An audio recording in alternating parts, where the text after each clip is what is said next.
Welcome to the Behavioral Grooves Podcast. My name is Kurt Nelson. And I'm Tim Houlihan.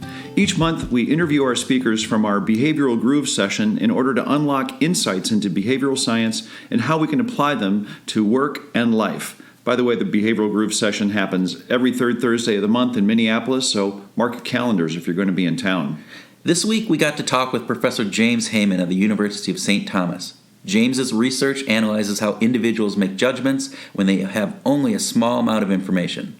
His current focus is on combining algorithmic complexity and information theory to develop a cost-benefit measure for different forms of survey methods. He has published articles in Psychology Science, Journal of Interactive Marketing, American Behavioral Science, Journal of Marketing Communication, Motivation and Emotion, and Assessments and Evaluation in Higher Education. To say the least, James is well published. Yeah, and Kurt, as you know, James is the co-author of one of the seminal works in behavioral economics called A Tale of Two Markets, a paper that he published with Dan Ariely. The paper investigated, among other things, how people respond to incentives, and what they discovered was that there's this duality in markets. There's a social market exchange and a financial or economic market exchange. Mm-hmm. So our conversation with James was wide-ranging. We discussed some of his recent research.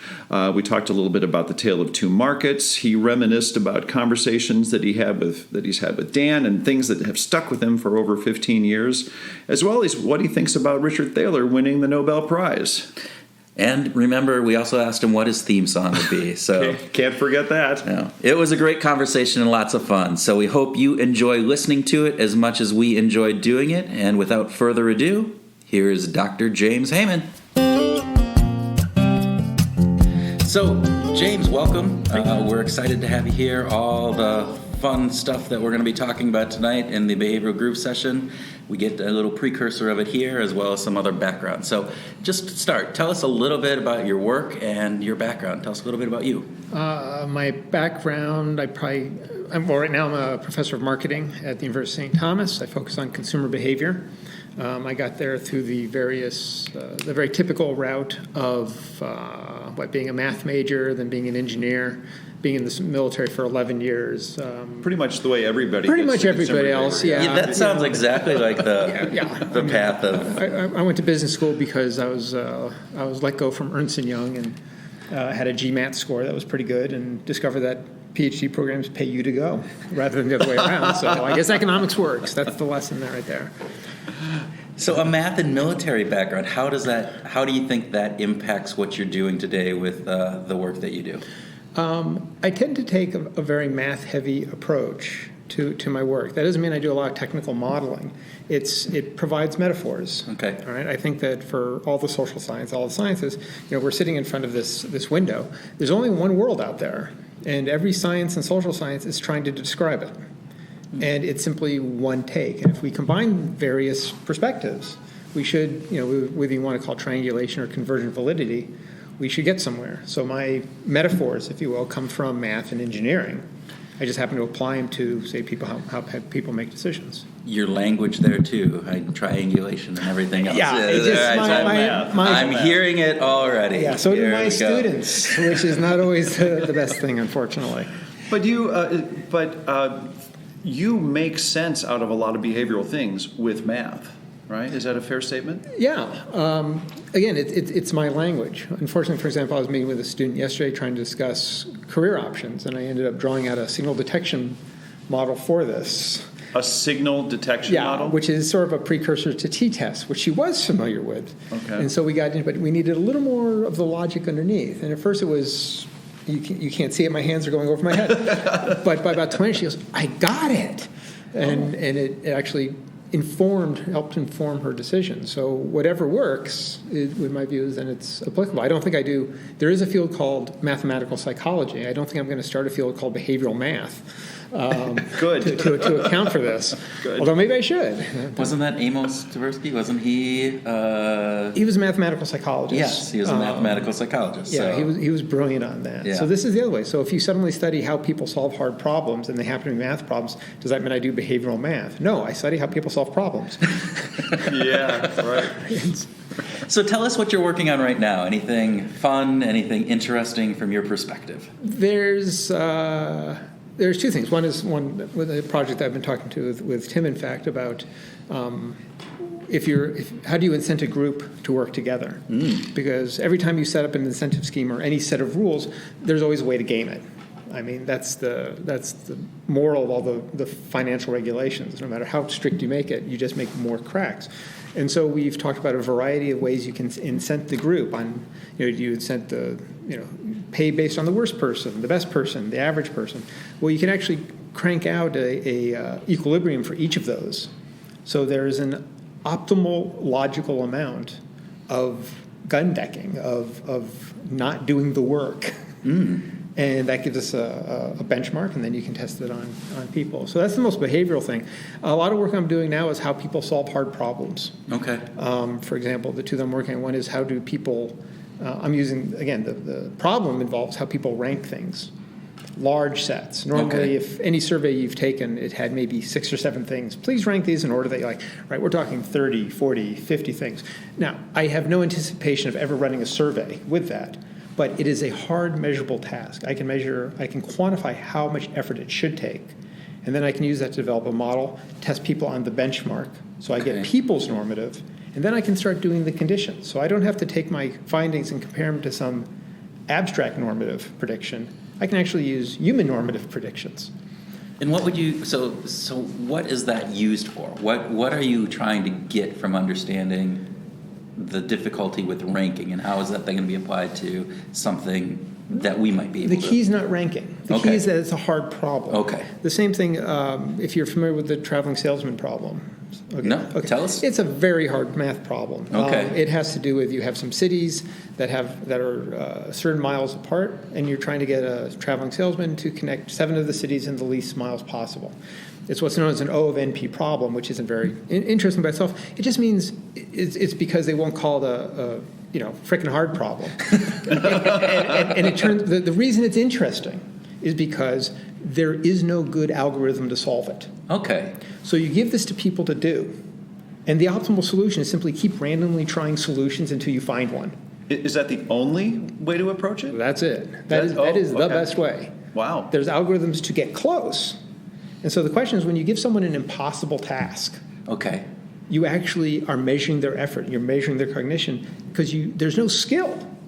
It's like if you give a math student a great geometry test here, here's an angle, trisect it. Okay, turns out that's impossible. It is provably impossible.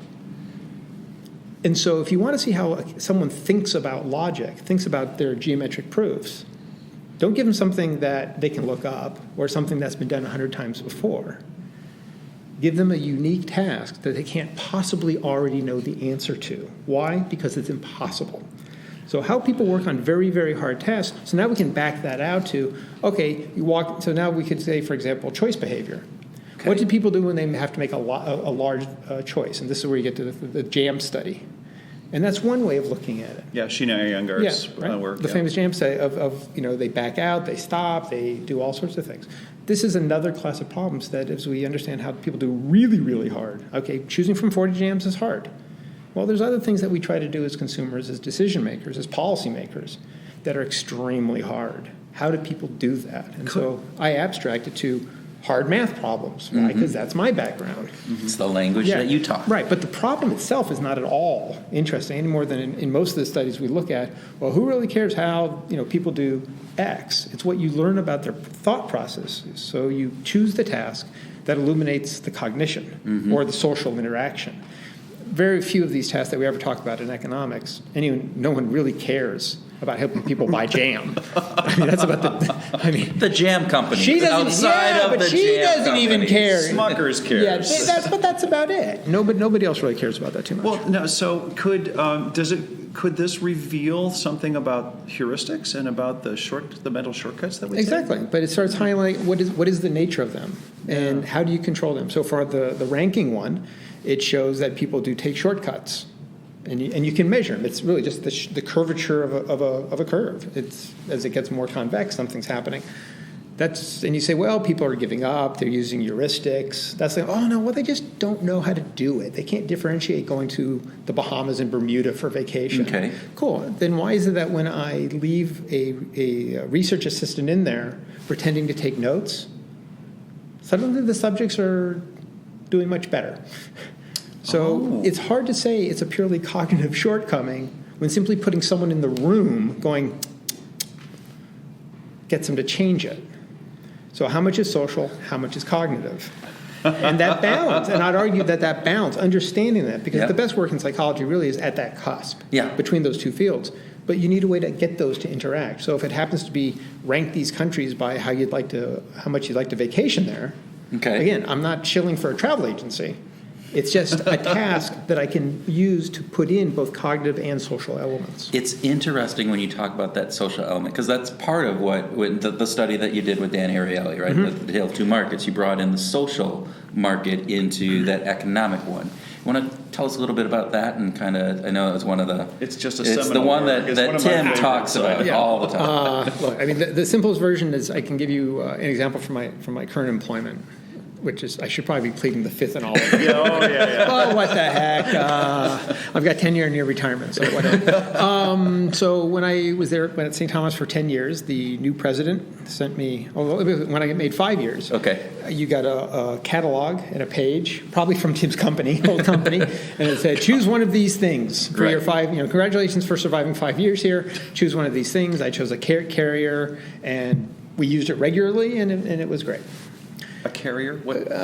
Like a glass pedestal. You put the cake on it. You put a dome on it. A cake server. Okay. Just had a... He's trying to think, page 172. God, you chose that? It was a piece of crap.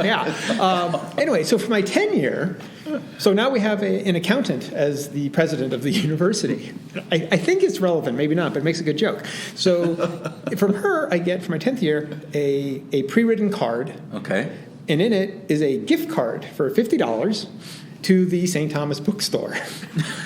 And it was all I could do. And you can imagine, right? We laugh, and it's like, wow, that's horrible and heartless. And yes, I wanted to send her a copy of my paper along with the card saying, thank you for paying me enough that this is an insult. Yes. So the paper, this was when I was still a student with Dan, this tried to formalize that and try to measure, because the economic, it's pretty clear. I should have been thrilled with the $50 card. Mm-hmm. Absolutely. Because it enhances your wealth by $50. And you did nothing to relative to the cost of the cake carrier that you have. It must have been probably 20 times. That cake carrier was a piece of crap. Yeah. I mean, it chipped easily. It was the cheapest glass known to mankind. It must be worth at least 10 times as much. But the fact of the matter is, you have a different relationship with that now. But now somebody could have said, wow, we know James bakes a lot of cakes. Let's give him this. It's like, zowie. Yeah, that would have been right. That just would have been, and everyone in my department knows that I bake cakes. It would not have been hard. I mean, think about what is the research that would have been necessary. Mm-hmm. It's not like we have that many people coming up on their 5-year mark. How hard would have that been? And compared to what's the cost compared to the benefit that would do? So the paper's about that, and it came up from two things that happened on the same day. One was that Dan was offered. He was asked to give a talk. This was at Berkeley? This was at Berkeley, yeah. Okay. So he was going to give a talk to some industry group or something. And he was happy to do it. It was a local group, no big deal. And then they offered him an honorarium of some small amount. And he was discussing how he basically then turned it down because it was insulting and everything else. Well, and that was fine. And we're batting around ideas. But that day I had lunch with my brother. And he had just had lunch with one of his neighbors. And his neighbor was a female, was going through a divorce, kind of messy type stuff. She wanted my brother to go down, fake the signature of her husband to withdraw out like $5,000, $10,000 cash. Okay, well, Heymans are we're helpful people. We're cynical, we're a little dysfunctional family, but we're always willing to help others. And so we said, certainly, yes, this, of course, is a federal felony. And he knows this. There's no doubt in his mind. And then she says, and I'll pay you $100. And suddenly his willing to help meter goes from pegged right to pegged left. Oh, yeah. And so I asked him, though, I said, well, what if she offered, say, to take you to lunch down at Scott's Seafood, which would be maybe like going to Ike's in Minneapolis, a nice place. He said, oh, that would have been okay. And I said, wait a minute. And meanwhile, I'm thinking what the discussion with Dan. I go back to Dan the next day. I said, Dan, we got to do this thing. Because it's not just you, it's my crazy brother. And that's how it became. And so it's basically a series of tasks where we pay people in different forms. Money, we pay them in candy, we pay them in, again, a variety of things. But the labor part of it is we don't measure the work. And there's some misnomers in some people that have cited the paper that somehow we paid for performance. And we didn't. This is a different area of labor that says, look, this is like paying a coach, paying someone that you can't measure. It's a true service where you can't really assess how good that person is or how hard they worked or anything else. And so if you pay them, what is their motivation? Will they basically gun deck the work like my rankers, or will they, which I haven't really made that connection before between that notion. Maybe I'm actually just studying how people slack off. Maybe this is the theme of your entire academic career. How do I slack off? It just hit me. My entire research stream is people slacking off. That's depressing. But you know what? I think that could actually have a lot of impact on a lot of different organizations and a bunch of college students as well. They could probably learn. Well, it does, and in fact, now that I think about it, when I teach my students about how to work on teams and understanding why do you have someone who's not coming to the party? Yeah. How do you figure that out? I mean, or do you just bitch and moan for the semester that they're not doing their 25%? And it's always interesting. I remember, in my graduate degree, that we would have these groups form, and you would have people who would come up at the beginning. And I learned this really quickly. I go, if I put a lot of effort in at the very beginning, I can slack through most of the rest of the time because people all of a sudden assumed you've done a lot of work and you must continually be doing that work. And in fact, I realized I'd come, I'd have everything the very first time, I'd have an outline and all the stuff. It'll actually help in then directing the project in the way that I thought it was going to be best. And then the rest of the time, I would take the least amount of work and I would just kind of coast through and I'd always get good grades. And the rest of the team allowed that. They allowed it. It was rewarded because they associated that initial work that I had done because they hadn't started it, right? It was that we got the assignment, we met the next day, and I had already done some work on it. And that was my slacking hack. You could think of it as anchoring. I'm not saying one wants to. So this is one of the things that, so there's a phenomenon. We could describe that their perspectives can be explained by anchoring, right? They saw your initial effort level, and they said that is how hard it works. Oh, yeah. And we could, right? But what you really want to do is it's a little gratuitous. What you really want to do, if it really was anchoring, we should also see, and just here's a list of other behaviors and other outcomes that we should see. That would be attributed to that. That should be, because this is what otherwise we're using it as a metaphor. And I think there's a big difference, and one of the things that happens a lot in economics and behavioral economics is I think we need to differentiate. Are we using the language and metaphor of economics, or are we actually talking about, honest to gosh, no kidding, economics? Well, that's a good segue. So tonight you're going to be sharing some ideas about this behavioral versus economics. Yeah, I can't wait to see what I say. Yeah. So I'm looking forward to it. Well, give us a preview of what you might say. What I think. What's your argument? I think what I might say would be really going back to what we were discussing beforehand about Adam Smith and the theory of moral sentiments, because the way it's gotten to is we talked about there's behavioral economics. And whenever I see that, I think, okay, what's non-behavioral economics? Economics is about how people make decisions, allocating scarce resources to non-scarce desires, give or take. All right, well, it's how they make that decision. It's how they behave in those markets. It's how the baker decides. The baker is behaving in the market to generate, more more loaves of bread. How's he doing that? So at what point did economics ever stop to be? When wasn't it behavioral? It's the same, if, you can kind of ask the question of why are we talking about behavioral? I mean, Kahneman, Tversky, Simonson, all these people, Dan, all came out of psychology. And, why aren't we talking about economic psychology instead of behavior? But people like George Lowenstein and Thaler came from economics. Yes. So my recollection from George is that his advisor, he was interested in going into psychology, and his advisor said, no, you need to stay in economics because we, sort of referring to this nascent field of behavioral economics, need you in economics. It's like too weak to go over to the dark side or the weak side. Mine was as an undergraduate. I was taking economics, and I wanted to go play with the psych department with their rats to see if with the water and food schedules could you simply behaviorally? Because and that's why I got into behavioral modification, which looks a whole lot like economics. I mean, you can teach pigeons how to do game theory, and trust me, it's not cognitive. It's a purely behavioral type approach to it, with rewards and disrewards and punishments and things like that. So, what I was told was, don't go talk to them. Do not go play with them.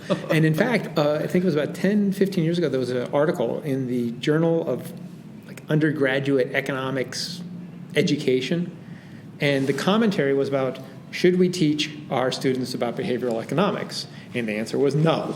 What? Yes. And the reasoning was very straightforward. If we teach them, I mean, it stuck in my head, and it was, if we teach them behavioral economics, it will confuse them about neoclassical economics. Interesting. It's like, okay, so we have this field which is supposed to be about how people make decisions.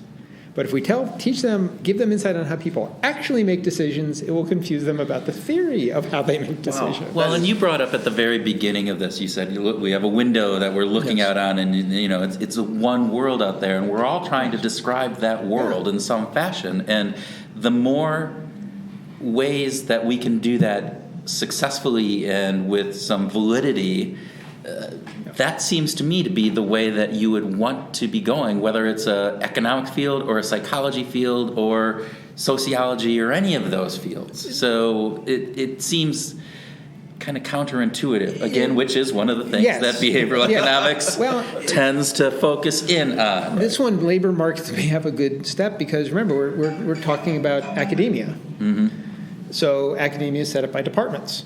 It's not set up by problems.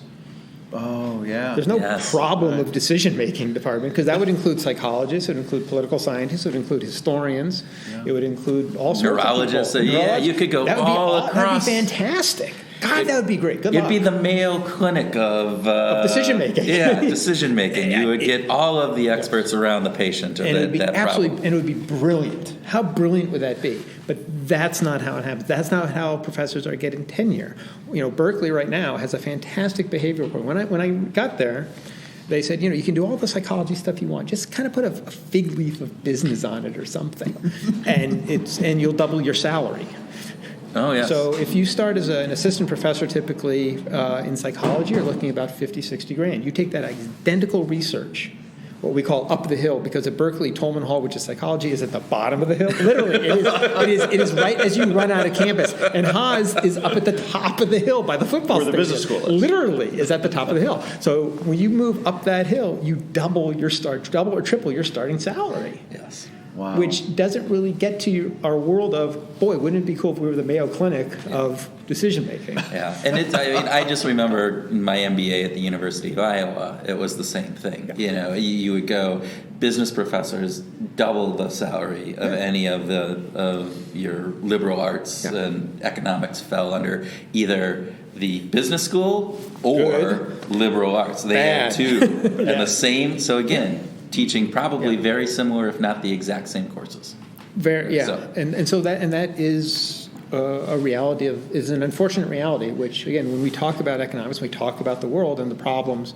We don't think that it's actually occurring in that, for better or worse, in the world of academia. So, last week, Richard Thaler won the Nobel Prize for economics. Yes.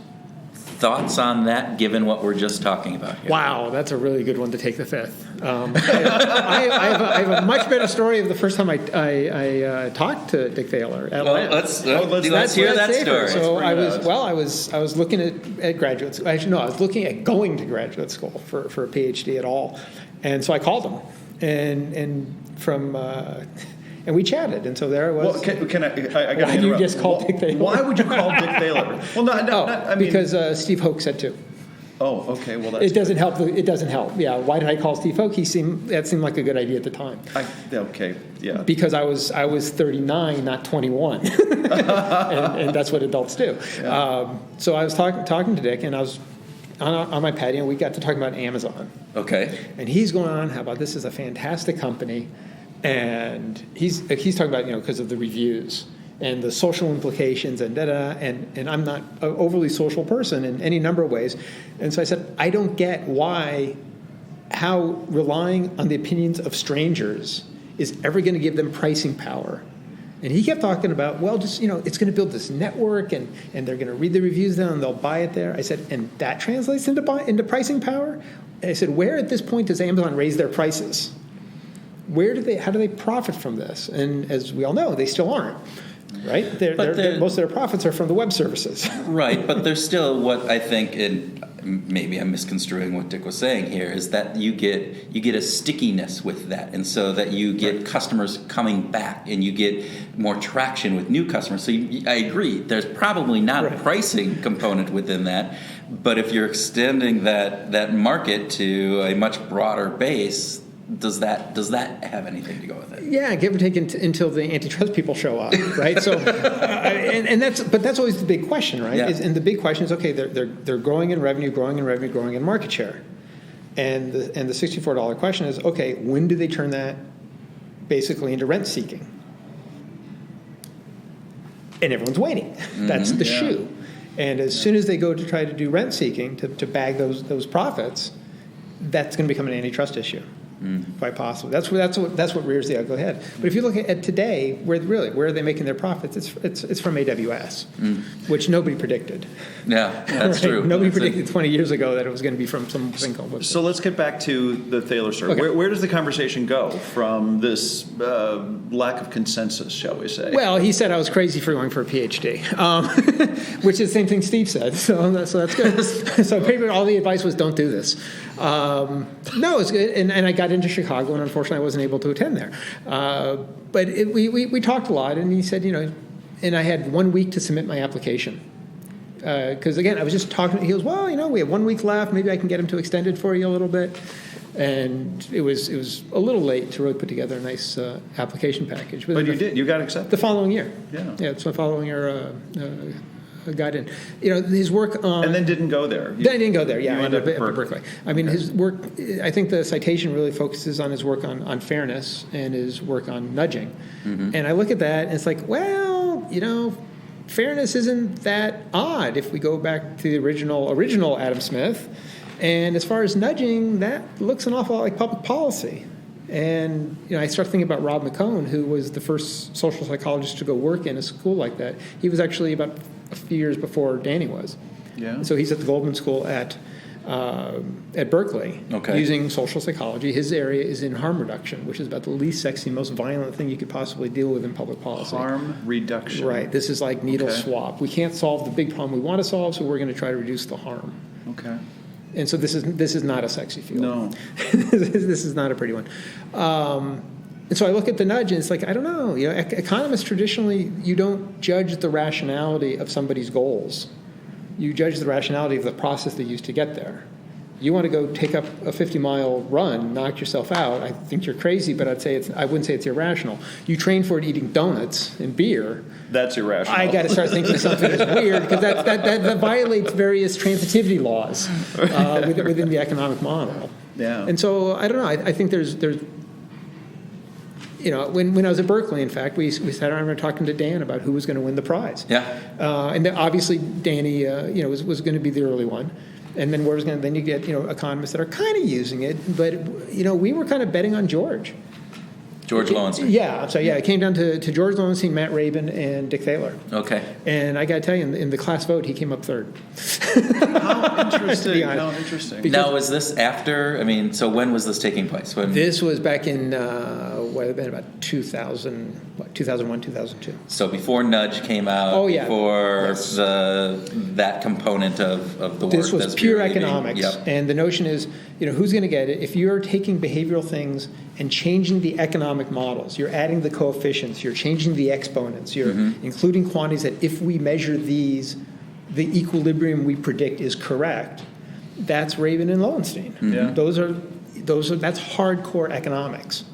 And what Dick said, he's a fine economist, but that's not what Nudge is. No. Nudge isn't about finding another market equilibrium, and that's really what economics, that's their bumper sticker. We find equilibria. Okay, they don't say that, but they could. Equilibria hunters. There you go. That's the tagline. The next reality TV show. Yeah. All right, so what is the next horizon? What's coming up? What are the things that people should be thinking about and looking for and exploring? What do you think are going to be the next neat things that are going to drive insights into how that world out there If I was going to put a chip down on the board for a long-term bet, not next year, I would lean towards evolutionary psychology. Okay. Because, and this is always something that has stuck a little for me for behavioral econ, and that is, if we're so dumb, why are we the apex predator? And a lot of the experiments, because it's not how people behave all the time. It's when they, it shows some bias.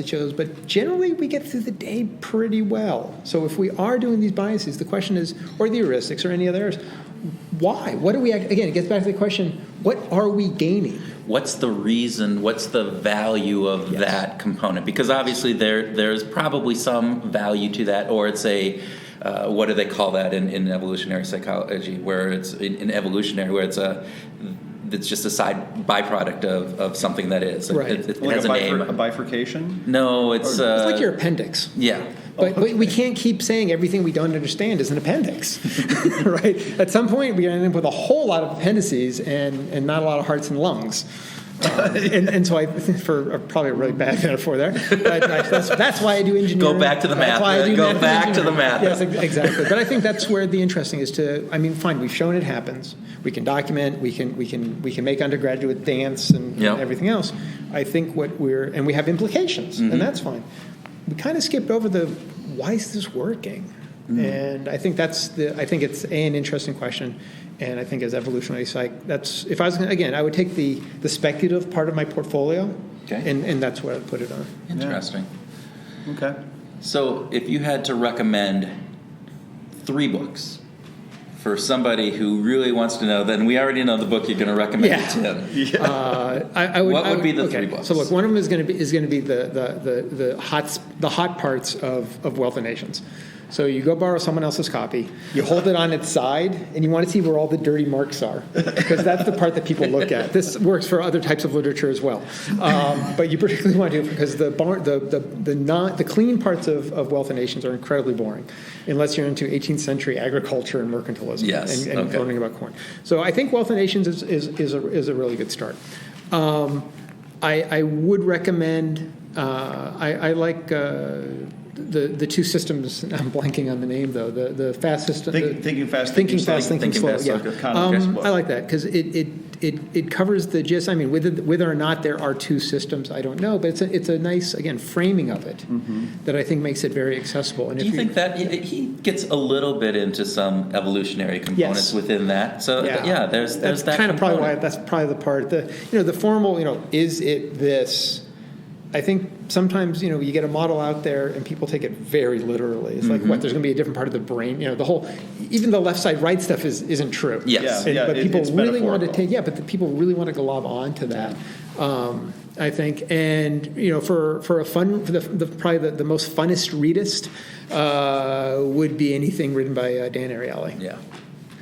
I think Predictably Irrational is probably a good place to start. Would you? I haven't read it. You haven't read any of them? No, I have not read. Well, I'm in it, so no. I kind of know what's in Predictably Irrational. Oddly enough, I did, however. Another really good book, though. If you're going to dabble in this, there's a book called "How to Talk About Books You Haven't Read." And that itself is a really, really good book, which I did read 80% of. But I can talk about it as though I read the whole thing. Okay, that sounds great. But I argue it's rational because since I know Dan of that period and I know his research, really, I could pretty much tell you what's in the book. All right, so tell us a story about Dan. You got Dan from the old days. Tell us a good story about Dan. He's not entirely old days. I still the old him. Yeah, that's true. I don't want to. It's just still has young children. I think really one of the. I can tell you one thing he told me, which was very formative in my life, and it actually is going to touch on some things I talk about tonight. We were working on the 2 markets paper. Yeah. And at first, we talked about the money market and the non-money. And he said, don't call it non-money because it's not a lot of things.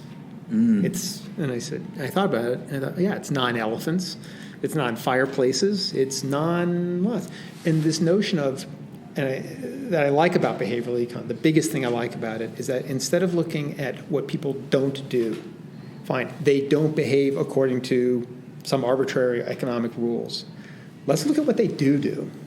And one of the biggest things that really I remember of all our conversations, and I can tell you about how his wife does a water diet once a week, and all the details. And when I first saw him with his kid, because I had a small kid, and it's like, oh, wow, you know your kid just like I do.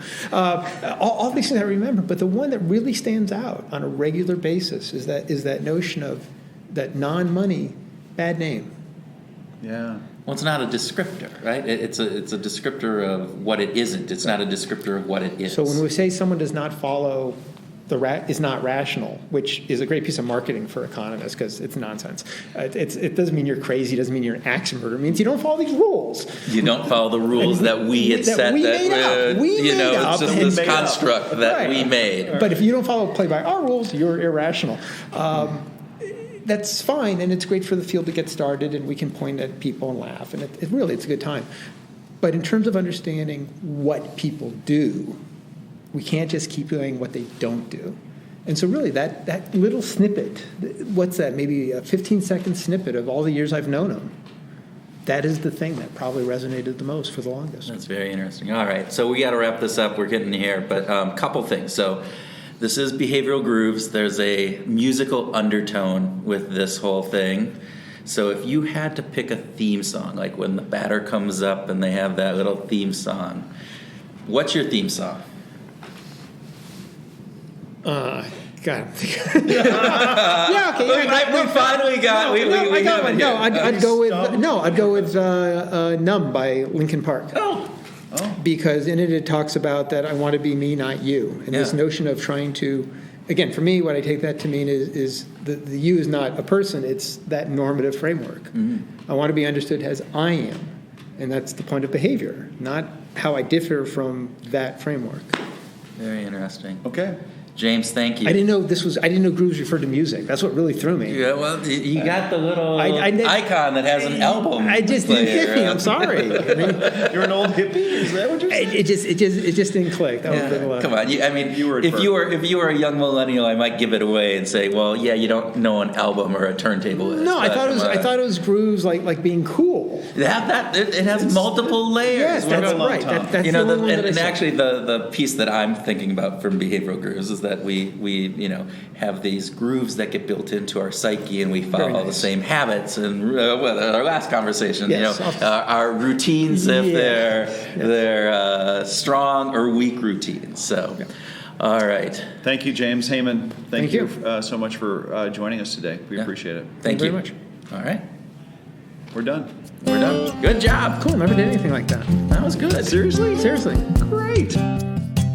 Welcome to our grooving session, where Tim and I groove on what we learned from our Behavioral Grooves meetup from the night before, have a free-flowing discussion on some of those topics, and whatever else comes into our head. So, Tim, impressions from the session at Cooper's Pub last night. My big overriding message was James's question as to why aren't all economics behavioral economics? And I loved that. I thought that was a great question because as he was trying to explain, or as I understood it, if our emotions are a part of how we actually make decisions, why shouldn't that be included in the algorithmic development of finding equilibriums? Yeah, and we had lots of discussion at the tables around that conversation or that piece of information. I know there was people who were saying, so what is the difference? How would you even separate that out? And I think the insight that we got from that, at least for myself, was that, in reality, all economics is behavioral, but the way that we actually look at economics from a classical, neoclassical economic perspective may not take that into consideration as much as we probably should. And it was going, again, some of the conversations that we had in regards to, A Wealth of Nations and Adam Smith and what he was thinking about when he wrote that. And he wrote the other book before it, which was the moral, the theory of moral sentiment. Thank you. I drew a blank on that, but it was a good conversation, and I think it's one of those aspects that, I think as we move forward, that there is going to be this combination, that there will probably not be behavioral economics as a standalone, that it will be integrated much more into everyday economics. And with the advent of the computing power that we have and various different things like James mentioned, it's going to all meld into one. So, I've talked to recent grads who are economics majors, both at a master's level and at an undergrad level, and it surprises me how when I talk about behavioral economics, they come back and say, oh yeah, I took a class in that, as if it's still kind of a side thing. Yeah, and I wonder if that's going to change in the near future. I'm hoping, again, thinking about Richard Thaler winning the Nobel Prize on economics. It's not on behavioral economics. It's he won the prize in economics. So is that going to change? And I think one of the things is that the universities and how they teach it is going to have to change. And I think there is this pushback. I think there's that siloed effect that can happen within universities of, well, that's not my department, and that doesn't, we don't talk about psychology, we're economics people here, or vice versa. And so there needs to be that component where that gets overcome, and that the university system is actually looking at this from a different perspective. One of the things I loved about our conversation, not in line with this so much, but when we were talking with James and we were talking about how the universities work, and universities don't focus in on a problem, they focus in by department, and just think about what a difference university would be, as opposed to saying, oh, this is the economics department or the psychology department or the neuroscience department, as opposed to saying, how do we make decisions, and let's get everybody thinking about how that works together. Right. It makes me think about Carnegie Mellon University has recently launched the first undergraduate degree in behavioral economics, and it sprang from the School of Decision Making and Judgment and Decision Making, SJDM, and I thought that's really. At first, when I was made aware of it, I thought that's fabulous. That's really the right place for it. But I think James's question sort of begs, where in a university can you develop a new degree so that it actually is balanced and available to do the work that it's supposed to do, to challenge the students in the way that it's supposed to challenge them. Yeah.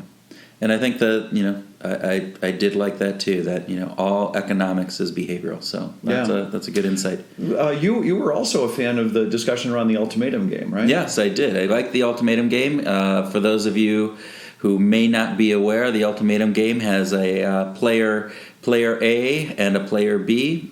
Player A is given $10. He or she has one thing to do, which is divide that money up in any fashion he or she so pleases, and give a part of that money to player B. Player B then gets to either accept the offer or reject the offer. There is no negotiation. There is nothing. He either gets to accept it or reject that offer. And the interesting part about the ultimatum game is that from a clearly neoclassical economic perspective, player A should be offering as little as possible, a penny, a dollar, whatever that would be, as little as possible. But what ends up happening is that unless you're at about $3 or about 30% of whatever the total amount is, player B will oftentimes reject that offer, more so than otherwise. And so it's a classic look at, we would say from a purely economic perspective, that doesn't make sense. It would be irrational. The fact of the matter is that people have a sense of fairness. So Tim, what do you think about that? Yeah, it's a classic. It really is. It's a classic problem. And I saw that Decision Science News recently wanted to try to understand how the game plays out in more than just a couple of rounds. They got 100 people to run 400 rounds of the game over the course of a couple of months, and found that people start to normalize, relatively quickly. And then as soon as they find out that they're coming to the end, then they kind of get into this profit-taking mode, you might say. It's classic human nature, I would say. And, what's interesting for me, too, when I think about this, is we bring this a lot into some of the business work that we do. And we're trying to develop out incentive programs and trying to think about how people are motivated in work. Those types of things have to take that fairness component into account. And the fact that if people perceive something as being unfair, that there's a strong sense of retribution that they will come after that, and it's a very demotivating part. And it's a thing that I think often organizations don't put enough attention to. Well said. It came through in a conversation I was having with a rep this morning from a pharmaceutical company that was saying, I don't like the idea that I'm working just as hard as colleagues of mine in another division, and their bonus plan is structured in such a way that they can earn at a lower level of effort than I can earn. And this rep said, even going so far as to say, she said, I'm a math major. It is statistically impossible for me to actually reach quota in my territory, given the number of clinics that are prescribing her product. And she said that's really demoralizing. And I think her point was twofold. One is she doesn't like the bonus structure that she's under, but she doesn't like the unfairness, the perception of unfairness. Yeah, and that perception of unfairness is really apparent in organizations when you have those types of situations that you were just talking about, where you are having two different sales forces who the effort that they're extending may be similar, but potentially the profit for one is different, or because of historical contributions and various other things, their incentive plans are different. And so people will perceive that as being highly unfair, and that gets into a whole different level of how do you communicate that information to them, how do you ensure that you have trained your managers to be able to handle those components when they come up, and actually how do you plan, how do you design those incentive plans in order to make sure that you're not building in that sense of perceived unfairness. Because, and one of my favorite quotes, and I'm drawing a blank on who actually said it, but it was, fairness is like air. Its absence is a lot more noticeable than its being there. So I like that. Misquoted that horribly, but you get the essence of what that is. Well, that is a great reinforcement of the social exchange, right? Yeah. That no matter where we are, even at work, where we're there because of a paycheck, there is a social environment, right? Yeah. There's a social fabric to the organizations, and if it wasn't for HR, I don't know if anybody would pay attention to the social fabric, because it's so much as like, I don't care about how you feel, I care about what you get done. But what we get done is so closely related to how we feel at work. Yeah, and I think there are people, I've worked with salespeople and sales operations who are extremely concerned about the social component. So I think there's a little bit hyperbolic. However, there is that case. There are people, though, that aren't, right? And I've dealt with those individuals as well who are, I don't care how you feel as long as we get the work done. And you have to push back on that sometimes and say, but how they feel actually impacts how they get the work done. Yeah. And that social contract piece is interesting. And I'm going back to last night and to the behavioral groove session that we had. One of the big discussions that one of the tables had, and then we brought it to the larger group, was about tipping. Yeah. And the whole social contract with tipping and how the merits of that tipping and what happens, like why would people tip if they're going to a restaurant where they are never going to return to? What is the benefit from a economic perspective versus that social contract? So yeah, one of the tables had a really great discussion about social norms, and they just said, well, this is just what we do.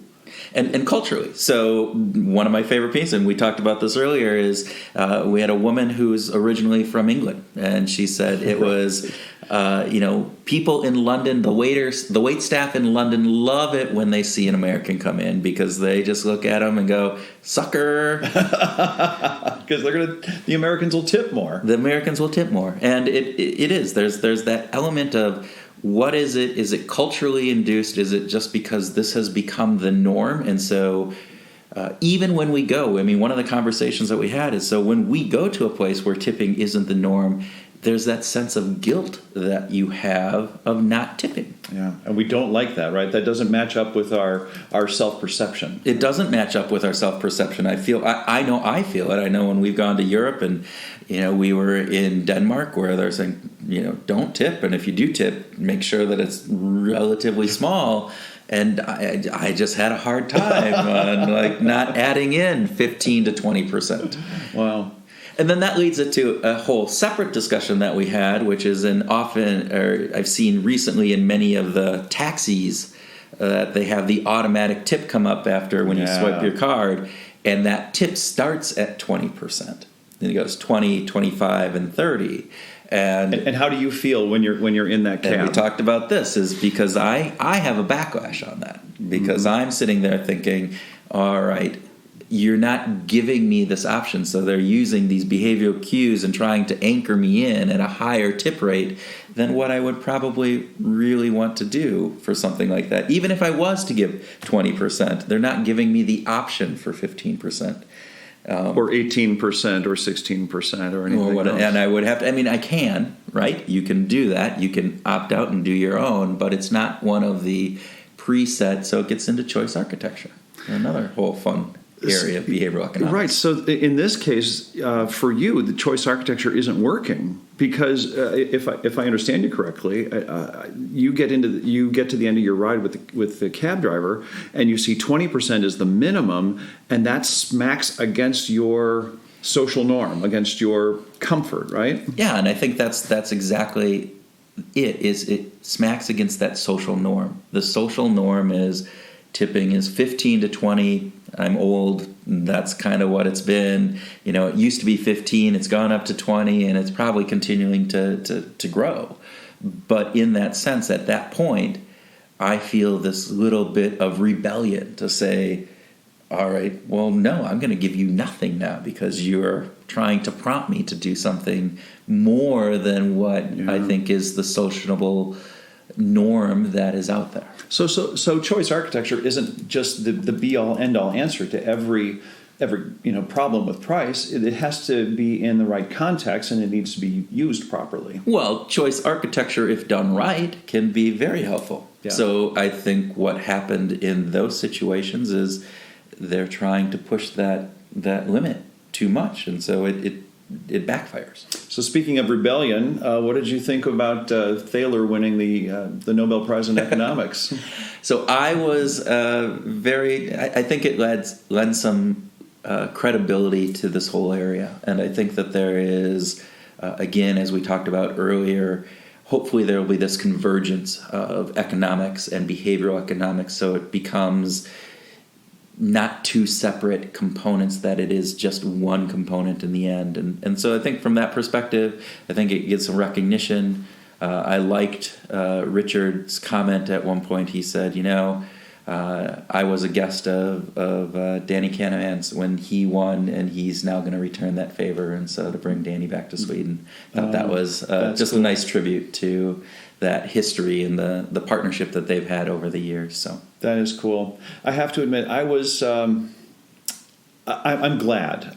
Nothing against Thaler. I'm glad that Dick won. I think that's great news, as you said, for the the study itself, recognition of that.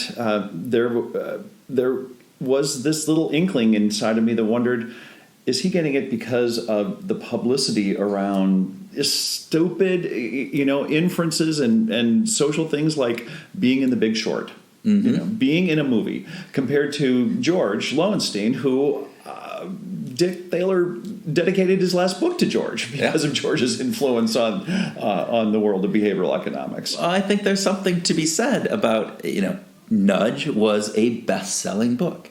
Nudge has become part of the vernacular of how we work. Yeah. The public policy impact that some of Thaler's work has had, whether that be the Nudge unit in England or any of the other Nudge units that are being out there, and in some of the others, I think Ireland is just getting one. I heard something along that lines. Yeah. So there's an impact that goes beyond, and granted that's policy, and it might not necessarily be part of the economic literature and research, but it does make an impact on the world, and I think he's had a much greater impact on the world in that sense than a George Lowenstein or even a Danny Canahan. Yeah, well, I don't disagree with you, Kurt, that we've got a situation where there's a level of popularity and notoriety that can't be, just simply can't be ignored. No, yeah, right. and you got to hand it to Thaler for that.